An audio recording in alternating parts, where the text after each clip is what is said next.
Alright guys, why do I live off-grid? A lot of people ask me, and a few visitors have come over and asked me, are you happy? And it's a good question, because some people make the move and they realize it's not for them. But am I happy? 100% yes, very happy. And the longer it gets, the more work I do, the better it gets. So also, why am I happy? I don't got no bills. Well, I've got one bill, sorry. Monthly bill is Starlink. So I've got that. Over here we pay in Tonga 240 per month. Tongan Ba'anga. And yeah, that's the only, and thankfully YouTube pays that. So I'm happy with that. No problem whatsoever. And the rest, whatever I earned off my land, YouTube, whatever, goes to our food and whatever we can upgrade on the property. So yeah, definitely happy with what we have. We've got no power bill, no water bill, no governmental, what do you call it, property fees, where you to take away your rubbish and all that kind of stuff. Council fees, nothing like that.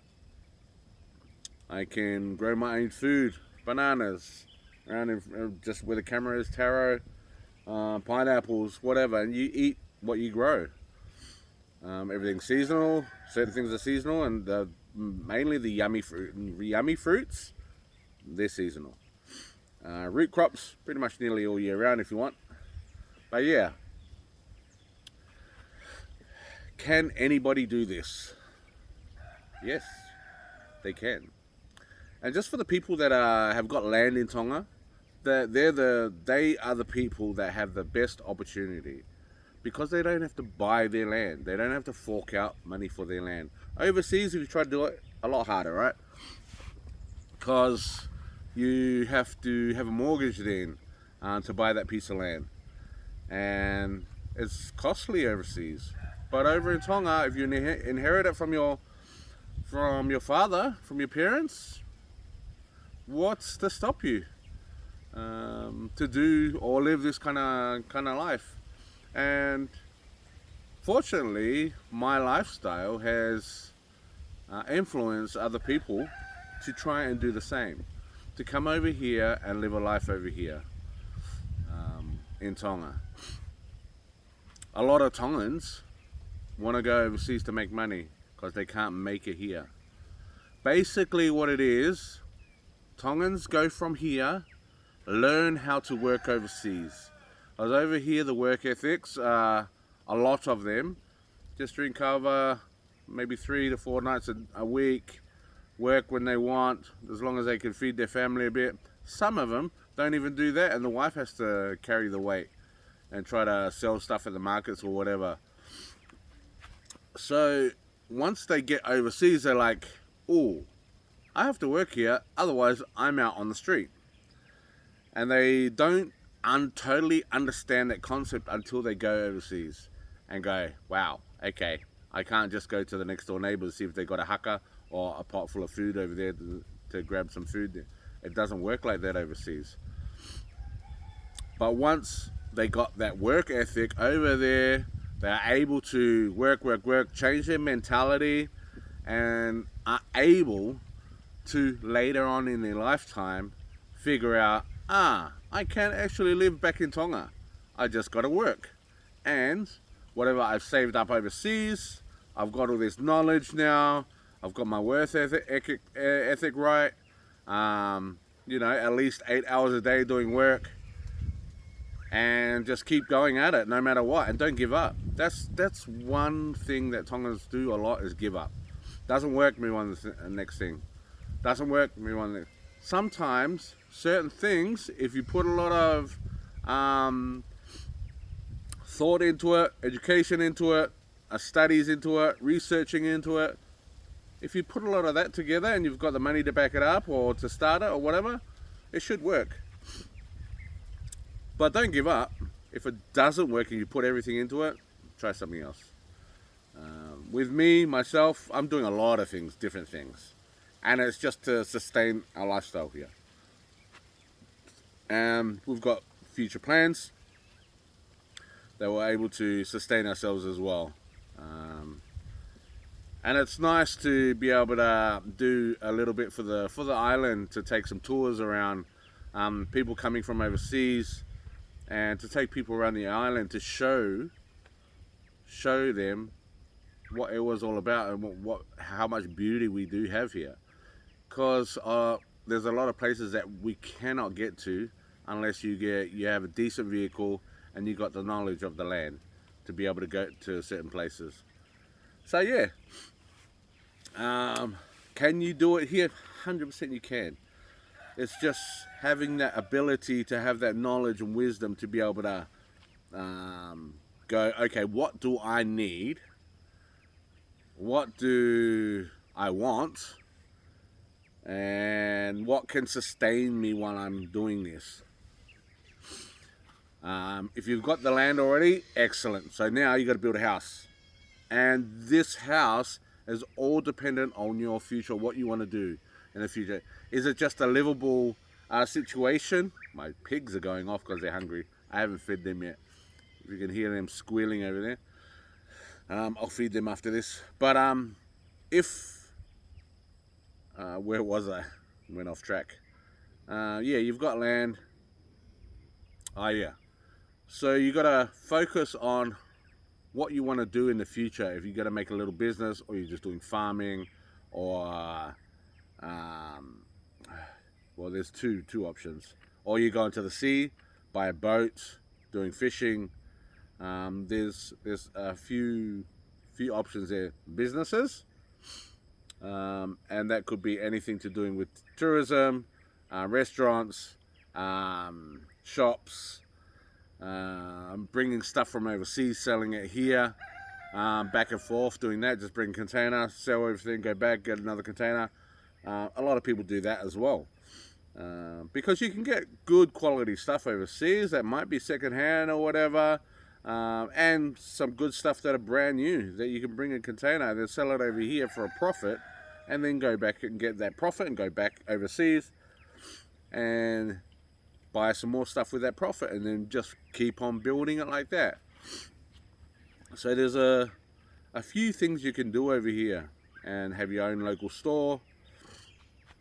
And location is a bit of a key over here, depending on what you want. Of course, business closer to all the towns is better. But I realize, especially with food, you could be anywhere really, as long as it is excellent food, and for the price that you're putting out there, they'll come to you. So, except if you're way out in the wop, it's just an hour's drive. Then it's different, you know. But in between half an hour to 5 minutes, in between there, that's fine. They'll come to you if it's really good food. Over here, we've got I'm just down the road. I'm probably 10 minutes from the closest town. And it's quite short, you can walk it. But for this island, I'm out in the whoop-whoops. For this island, everyone says I'm way out in the middle of nowhere. There's no properties around me that have got houses on it. Nothing whatsoever. And I love it like that. I love the peace. I love the vegetation. I love my animals around me. You know, it gives me some ground to know that this is home. Overseas, you're still, if you want to cut down a tree, ring council, can I cut this tree down? Otherwise they're going to fine you or do something, you know. It's crazy. What you want to do on your land, you want to dig a hole, whatever, you got to make sure you get the maps, make sure you're not digging a hole into a pipe or whatever, all that kind of stuff. And you want to extend your house, all the maps and architectural stuff that you need to, and have it all tested by council and all that kind of stuff. And it costs a lot of money.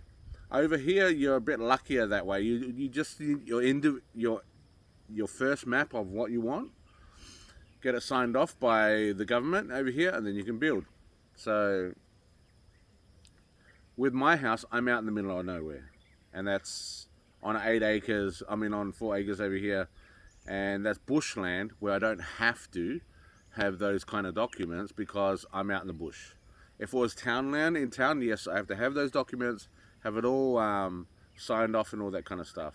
So I'm very lucky to be able to do that over here. So that's how I started. We camped. We had 2 4 drives at the time. I had a rooftop tent, and we camped out of that rooftop tent and an awning outside that we put our kitchen in. That's how we started. And we just camped there. We had solar lights and whatnot, you know. The whole camping setup was great. But there was a lot of rain that year, and it was quite muddy at sometimes, you know. But we made it work. We just shifted our camp area to one place to another now and again. We made it work. And it was a struggle at first because to get people out here to do the work is very hard. Especially for free. That doesn't work these days for free. You got to at least give them some food, and the best way to do it is pay them. But the Tongans is like we're gonna do some tiling for the church.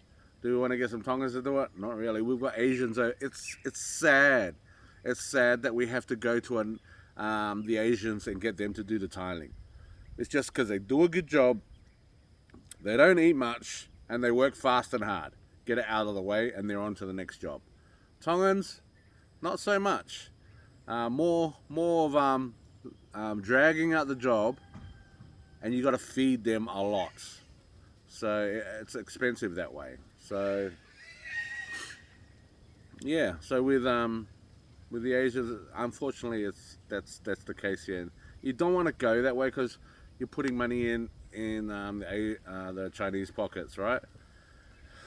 But they're part of Tonga now. They're part of Tonga. It's sad in one way, but it's, you know, they bring the money in and they're taking the money out too. There is in Vava'o, just a little story in Vava'o with the whaling, with not the whaling, but the tourists coming over to see the whales in Vava'o. The money's not staying in the country. So overseas businesses, whale watching businesses, they come over, set up over here during the peak season. They've booked out online overseas, and they pay with Australian money or New Zealand money, goes into the Australian bank account, all that kind of stuff. And they do the tours, they take them out to swim with the whales and all that kind of stuff. The money doesn't even come to Tonga whatsoever. A small, maybe 10% of it will come here because of a couple of local workers. A few local workers, they get paid. The food, they spend the money on the food, so that comes in. But all the bulk of the money, sometimes it could be like up to 7 to 8 grand a week per one person, taking them out for 7 days whale watching and swimming with the whales. So all that money, that's gone. That just stays overseas because once they come, get that peak season out, and then they're back overseas again. That I don't agree with. That I reckon you have to have local businesses to be able to run that. Yes, they might not be able to run it properly, but the government should be able to help these businesses to be able to create their own, because they've seen how the overseas people do it. They should be able to learn from that and create their own business here to do that. I recommend the government should look very, very deep into that and go, hang on, money's going overseas, we're not getting anything out of this, very small percentage, let's stop all this, or just give them don't stop it all right then and now, but just say, give them a year, okay, next year, I'm going to give you guys to be able to move away from what you are doing, or The other way around it is partnership with the Tongan person to be able to keep the money, at least half of it, in the country. Yeah, so that's a little bit about the money staying in Tonga, or is it going overseas with whale watching? And a lot of it's going overseas. We've got one local whale business over here, and it's Kiko. He does alright, but you know, I think he needs to expand a bit, grow a bit on top of that.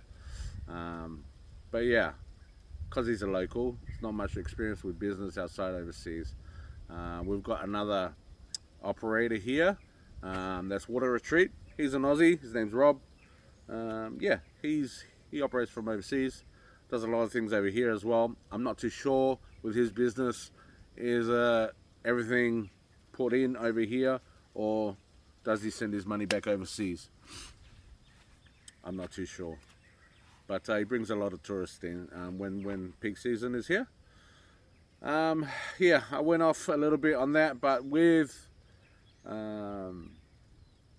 being off grid, yeah, you gotta think smart, and you gotta be a man that's able to learn how to do electrical, plumbing, building, concreting, all of this kind of stuff. You gotta have these skills, if not willing to learn. I don't have these skills. I was willing to learn all of those skills. I sort of grew up with a bit of knowledge. I was always fascinated with building, fascinated with electricals, fascinated. I never studied for it. I was very fascinated, and I sort of did a lot of research and did along the way. Like when I'm overseas, I fix my own vehicles. I do my own electricals with the vehicles, even at home sometimes, even though it's not licensed. But I figure things out, and that was before YouTube. I figured things out before YouTube, before anyone could explain. I just look at it and you can figure things out. That's how I worked. I just investigate on how everything works. I might pull something apart and I can't put it back together, you know, or it may take me a long time to put it back together, figure some things out. But I'm very handy like that, and the more I get on with age, the less work I want to do, but the more knowledge I have. I want them to still gel to be able to work and have that knowledge to be able to create something out of that. So with this house here, most of it is built by myself, my friend, and then while I came over, started it, at least gave us the idea of how everything went. He left just before the foundation was poured, and he came back with the last 2 layers of bricks going on top. So then he did the last 2 layers of bricks and put the roof up. But I learnt a lot from building the house. Once I've seen it, I know what to do. And some things I might make a mistake, and mistakes will happen, and I learn from those mistakes to be able to do better next time. Like if I built another house in the future, it wouldn't be like that. It would probably be very similar, but certain things with the roof and all that kind of stuff, a lot more changes. More slant on the roof. The actual structure of the roof, I would have built it a little bit different, make it a little bit stronger for the cyclones and whatnot. But yeah. So with all the Tongans that are willing to come back over, you don't have to go off grid, but you can make it here. You can do something here, and I've noticed that with a lot of people wanting to come over, but they just can't make that step, or they'll never have that enough money to make that step. And it's a hard step to do. It's not an easy step. I was very, very lucky because I knew what to do on the land. I knew what to grow. A lot of it I still learnt when I got here, but I knew how to survive. That's one thing I knew how to do. I knew how to trap pigs, knew how to trap chickens. I knew how to grow stuff the basics to be able to sustain ourselves. And that's why I was confident. I was very confident in that. I was able to, you know what, I'm still able to be able to feed us with the knowledge that I have, as long as we have land over here. And that's one thing we're very blessed with, that Dad left behind, is some land. And we've got this 4 acres. My uncle's got 4 acres, just 4 acres just behind us. The boys, Damon and Nooroa, they said, oh yeah, help yourself, just plant some short-term crops over there, just to feed the family and whatnot. And yeah, of course, maybe in time, just chuck some manioke in there. You know, my cousins and that, they can help themselves. At the moment, you know, they always can help themselves to what I have here anyway. Like Bila comes around now and again. It's like, if he didn't have any manioke or whatever, you know, I'll just give him some manioke. So same with my my other cousin, Nadini. You know, if they've got nothing, man, just come here and just pull out some manioke for yourselves. That's what I like to be able to have here. When people are struggling, I'm able to give. I love that kind of situation. That was one of my goals, is to be able to have a plantation, to be able to have the family and go, you know what, Moni's, you know, we got nothing. Moni's got some manioke. Let's go over there and get some manioke, you know? Things like that. I'm very happy that I'm able to help out. Yeah, so that's with the off-grid. I mean, yes, it is expensive to build, but you don't have to start up with a fancy home like myself. That's not fancy whatsoever. Still got a lot left to go. We can live in it. Still got the ceiling to do. Still got rooms to put plywood or brick or whatever to make them into rooms. Now it's just one big house except for the bathroom on the corner that's bricked off, and we've just got tarps to divide the rooms. You know, it works. Until we get more money and we're able to make the rooms and whatnot, then we'll do that. But for now, it works. What else is there? And just seeing long term with off-grid, it's seeing long term, because you've got a bit of soil that you can utilize, right? And with me is seeing the future generation coming through here. Put all these timber trees up, all the kauri trees. Mum's put a few pine trees up, some mango trees, all these trees that are going to fruit or be useful for the second generation. All the orange, lemon trees that we put up. See the taro, that's short term. Bang, 1 year they're out. But with the moringa trees, they'll still be here. What else is there? The pineapples, they just keep reproducing. All these kind of things. And we put some medicine trees in as well. Tonga medicine trees in. Some plants that you can utilize for oils as well. So there's a lot that we've put in for the next generation. We won't see it with our generation sometimes, but the next generation, they'll definitely benefit off of it. And I noticed that what my grandmother and my grandfather did over here, they did the same. Planted all these fruit trees, and then the grandkids were able to eat the tava, the mangoes, all sorts of stuff that were in the bush. And that was on the other side there, where my other uncle, Taufu'i, has his land over there. And that's where my cousin is over there.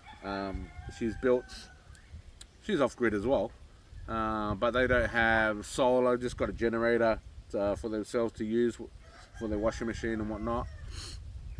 They're used to living like that, and they got water tanks and that to be able to have water. But you know, they do it hard, but you know, it's their lifestyle. Yeah, and we're planting these Fijo trees. That's for the future to come. Let's see how that goes. This is an experiment, and this is one thing that you got to do a lot here, is experiments on the things that you grow. What goes well, what doesn't go well. And not only that, there's certain areas on this island that things do a lot better than other things. You don't want a place that's quite swampy, or a place that the water runs off too much, you know, and you can still grow quite a lot of things on there, but they won't grow as efficient. Yeah, so that's some things to think of about living off grid and how to do it with logistics. That's probably your hardest thing to attack is logistics. If you're getting containers coming from overseas, bringing them over here to the main island, not as hard. To Eua, a lot harder, because you got to bring them on a ferry. Try to get a container truck from the ferry, and I don't know what that costs. I didn't use a container truck. We used forklifts and whatnot, and just paid the boys on the side. But yeah, that's one of the issues. You're gonna have to pay your tax at the wharf and your CT. So it's around about 15% worth of CT and 10 to 15% of the goods. So the CT is pretty much the total cost of bringing everything over, and 10 to 15% on top of that, and then the goods inside there, you're paying tax on that stuff as well. And then you got your wharf fees, bring it out, and then transport, all that kind of stuff. So there's a lot involved. The people that have done it quite often, they're all good with it because they know what's involved. But it's overwhelming when you do it for the very first time. Everything is overwhelming because you're touching things that you don't know. It's out of your comfort zone, and you get frustrated a lot. You can't help it. Just go with the flow. Some things you can be able to be in control or guide the Tongans into where you want certain things and how you want it. But some things are out of your control. But yeah, I think that's enough for now. And this is my life, right? Mondays, I usually have breakfast. Then I'll go into town to the bank, do the banking for the church, and go see the pastor maybe if he needs anything from me. Then I come back here and basically do work on the land if it's like today. Today is a beautiful day to do work on the land, and because it's nice, overcast, not too sunny, and this type of weather right now is getting a little bit cooler. Oh, so good, so good. In summer, too hot, and you work in the mornings and afternoons for summer. Now you can pretty much work all day right now with this kind of weather. Once it gets to next month, gets a lot cooler all the way till September, and then the weather starts ramping up again. So this is my first time. Oh, this is my wife's first time, her having summer here. She goes, man, this is too hot. Even with the fans, we need aircon. But yeah, that's a long time to come yet, because we need lithium batteries to be able to run that. With the batteries I have now, I'm not doing too well. So that's another thing you gotta educate yourself with, all the solar systems, putting the right setup in. Like I did not have the right setup when I first came. It did 5 years. It did 4 to 5 years, and I was like, okay, that did what it did for the time being. It was a Chinese setup, brought it over, set it up. It was able to sustain us for that time and sustain mum and dad while they were here while we were stuck over in Australia with the COVID. So once I come back over, I put a new system in, and then one of my MPPT systems, an inverter, just blew up. So my sister bought me a new MPPT and inverter all in one and put that in. That's an awesome system, love it. It's a 5 kilowatt system, and yeah, I just love that system because you're able to go off. I bring the grid into that if you want to. We've got no grid here. It's like I said, 10 k's that way before I get to the grid. Same with water. So yeah, it's not new. I mean, that's doesn't come into mindset with bringing water and power here. Nah, not at all. We're going to be off grid for a long time. before anything comes down here, because there's no houses, no one lives around here, and it doesn't look like anyone's going to come anytime soon. Yes, the Tongans love the being out here in the middle of nowhere by yourself in the bush and putting all this together. They love that kind of concept, but the Tongans need people around them to the communication.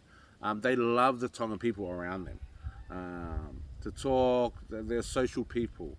They're not just people that just goes in their corner and just do what they do. There's a few Tongans that way. Like, I know quite a few Tongans here that will leave town on a Monday and not come back till Friday or Saturday. Because they go to the bush, they've got a little hut in their bush, and they'll do all their work on their plantation for the whole week. And then on Friday or Saturday, they come back, drink kava and socialise, and then go to church on Sunday. That's what their routine is. And they earn good money because they're farming all week. I'm just working in the bush all week. So yeah, there's those people as well that can do that, but then they still need that social interaction during the weekend. But for them to do this, it's quite hard for them. They need that communicating with family and friends, and they need that the people around them to make them function quite well. I'm a little bit like that, but I can just be out here and just don't interact with anyone, and I can do that. But yeah, you got to be that kind of person as well if you're going off grid, right? You got to be able to know that you're not going to be seeing anyone for a long time, or only now and again. And if you're a social person, then if you're going to go off grid, you got to have your social people, at least that injection of that sociability with people in town or wherever they're going to be, at least once or twice a week, for you to be comfortable where you are at. Being by yourself or being with your wife or husband. And if you've got kids, that's okay. That makes you busy, and then you're able to have them around, and you could just focus on your family. That makes things a lot different, because if you're only a couple, it's a bit harder. If you're by yourself, a lot harder. So when you're a couple, it makes things a lot easier. Wife's cooking inside, I'm out here working.